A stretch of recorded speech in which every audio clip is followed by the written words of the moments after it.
How much does it cost to start a beef jerky business, and how profitable is a jerky business?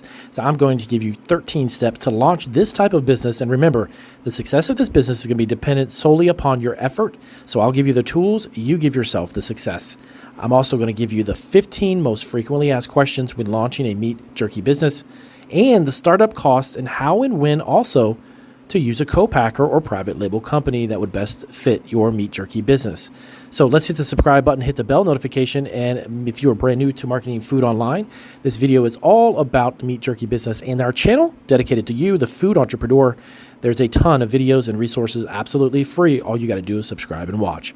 Let's dive right into this. So starting a profitable meat jerky business that aims at making a profit of $7,500 a month requires planning and execution. So here is a step-by-step video to help you establish and run such a business. Number one, market research. Right off the bat, like any other business, you're going to need to understand your target audience and their preferences. Identify your competitors, their pricing, and their product differentiators. You want to make sure that you know who your target market is. Is it those that love camping? Well, then maybe you should go that direction. Maybe those who just need a high-protein snack. Maybe those are people who exercise and work out at gyms.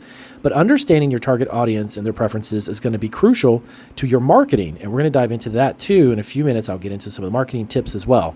Number two, product development. So you want to test recipes and flavors to decide on your unique selling proposition, also known always as USP. Every food business has some sort of USP, so you need to understand what that means for your meat jerky business. You want to get feedback from potential customers and refine the product based on their input. Number three, licensing and compliance. So ensure that you have all required licenses to sell your food products. This would be a business license. This would be any type of permits for food distribution. If you're in a warehouse or a commercial kitchen of some kind, make sure it gets inspected, of course. You want to adhere to any health and safety regulations that you may need your kitchen inspected and approved by. And remember that this kind of varies slightly from city to city and county to county, from state to state.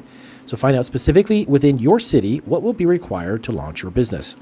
Number four, startup costs. Determine the cost of equipment, which, by the way, as I mentioned in the introduction, at the end of this video, I'm going to break down all of the costs on average to get this type of a business up and running. The cost of your equipment, your ingredients, packaging, branding, or even initial other expenses, possibly even payroll.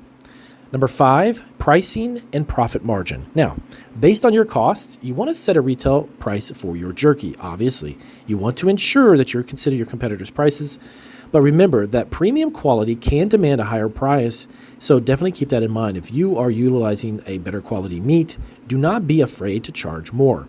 If the cost of the product to produce a pack is $5 and you sell it for $10, you're looking at about a $5 per pack profit, which is pretty decent.